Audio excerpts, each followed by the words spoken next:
What's going on, y'all? Machiavelli Mills TV. So look, y'all. Oh man, I just watch people talk about Meek Mill now, and they clown him out, and they call him all type of sassy, and they allude to him being gay, etc. Right? For certain things he's done and all of that, right? Or how certain things appear when he's around other men who are wealthy and rich, right? For example, we saw the picture of him, and I made a video about it when academics was trying to clown or say that Meek was named in some lawsuit against Diddy as being like a boy toy for Diddy or something like that, right? Allegedly, right? And so I put up a thumbnail. It was a picture of Meek and Diddy wearing matching clothes at some party. And I was like, yo, that's crazy, because why are two grown men matching, right? And I'm gonna say that. Let me say this. Do I think Meek Mill is gay? No, I don't. Right? If he is, that's his business. That's the way he want to live his life or whatever. But I don't think so. I do not think he is. What I believe happens is when Meek gets around people who are wealthy, he has this idealization. He idealizes like rich folks. He does it with white folks, white wealthy folks too, but also black wealthy people. It's like he romanticizes them. Like he is in awe of their presence, to where he becomes in a trance and he just like loses. Like he would never be trying to match with a dude who ain't got no money. He would never be trying to wear matching clothes or bunny hopping like he was for Michael Rubin for a dude who not wealthy and who not rich. He wouldn't be caught dead doing no shit like that in Philadelphia amongst other people in Philly. But I believe when he gets around wealthy folks, it's like certain principles or certain things just exit his mind, because he is just in awe of people who got bread and who got yachts and who caked up and who got private jets and all this type of stuff. And because he grew up in poverty. And this is what happens when a lot of black folks grow up in poverty. They never really experienced anything. They've been in jail. They didn't have much. They haven't really been anywhere. The moment they get some money or they be around people of affluence, oh my God, it becomes like they romanticize it. They're in awe of their whole entire presence and being. Like you see black folks that ain't never went nowhere, when they be around somebody that got some money, oh my God, they had hot dogs. Nah, they had baked chicken, not fried chicken. Oh my God, they had all type of grilled food. They had all type of healthy food options. They had casserole there. Oh my God, they had this it wasn't under their fatty foods we eat in the projects. They had, oh my God, they just had the most clean food. They had lean meat for us to eat. They didn't have pork ribs. They had beef ribs. They had just all these healthy food options. They had a person from the deli with like low sodium meat, and it was just so healthy and just so good, and the air was just tasting clean and crisp. It was just so that y'all seen that, man. When black folks who ain't never had much, they be around people who got something, they lose their mind. And I think that's what happened with Meek, to where he does shit he wouldn't normally do.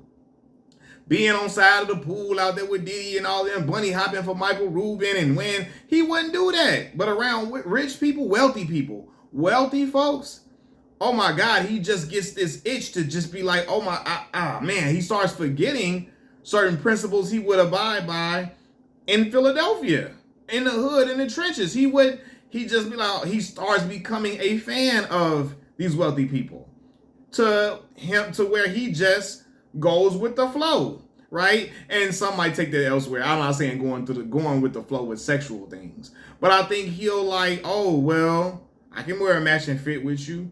Oh well, you want me to bunny hop after I lost a bet? Okay, I'll let you record me bunny hopping and you cursing at me. He would never let no dude with less money than him cuss at him or make him bunny hop or none of that. Nothing like that. He would never let no dude with less money than him record him, like almost like humiliating him. He would never let that shit slide. He'd be ready to fight and talk about sliding on folks. You would see him like he was doing like a month ago, riding around Philadelphia looking for the young crash outs. You know what I mean? Trying to have beef with the young dudes that's crashing out. Literally, he would do that.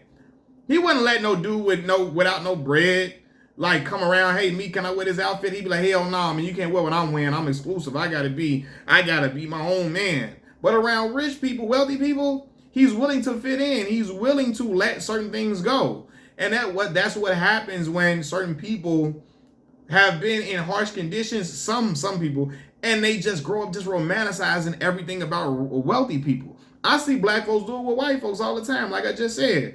Think all white ice is colder because you grew up in the projects and you grew up, with no heat in the wintertime, and you grew up, having to warm your bath water up on the stove or put it in the microwave, or you grew up, with electric heaters in the house because there wasn't no heat and all of that. When it's some people, because they grew up in these harsh conditions, and I grew up in them conditions, right? Some people, they look at that as saying, oh my God, I got to get wherever the white folks at because that's where something good is. Wow, look at white folks. They're just so happy. They just so excited about life. And that's what Meek does to wealthy people. Oh, they just so excited about life. They just, oh my God. That's why he like being around Robert Kraft and all them too. And they white though. I couldn't just say white people with this one because he was wearing matching clothes with Diddy. But I believe he grew up wanting to be in them spaces with Diddy and being around wealth and affluence and where money was not a problem and all of that, right? And he liked to be around people who have all these businesses. Look at how he brags about hanging around millionaires. Look at how he brags about hanging around wealthy people who are billionaires. He talks about it all the time, but yet and still, he got to come on Twitter and ask us for financial advice. Anybody know how to start this up or start up a company? Anybody know how to do this and do that? Well, why don't you ask all the billionaires like Michael Rubin and Robert Kraft and Diddy and them that you hang around? Why don't you ask them? I'm sure they can give you some great answers to the questions that you have, brother. You know what I mean? But yeah, I don't think he's gay. I just think that I think he starts fanning out around people who got money because he don't come from that.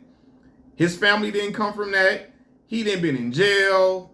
I don't think he's been getting some of the money he probably feel like he's supposed to get in his time. And, I think like he likes to be adjacent to wealth because it makes him feel like, oh, I'm in that same type of tier. I'm in that same upper echelon. He thinks it gives him a status symbol. And so when he's around these people who gives him that status symbol, he just go, hey, what they say, what's the word I'm looking for? He has a laissez-faire attitude. He has a laissez-faire attitude around wealthy people where, hey, shit, okay, cool. All right, you want to record me bunny hopping and cuss at me? Fine. Hey, no big deal, man. Hey, Hakuna Matata. No worries. Around the wealthy people, what could go wrong? I think that's the way he looks at it like that. And so he just started getting out of body, getting out of character. Well, people looking like, what the fuck? Meek, come on, man. So that's what I think happens, and that's why he was matching with Diddy. Diddy probably suggested it, and he just like, shit, man, it's Diddy, man.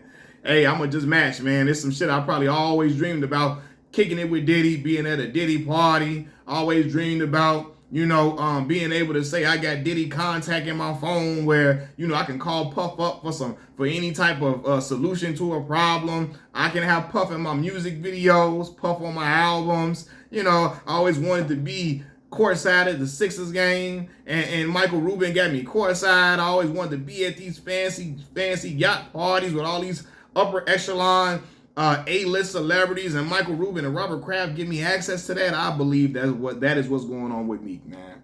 Machiavelli Mills TV, I'm out. Peace.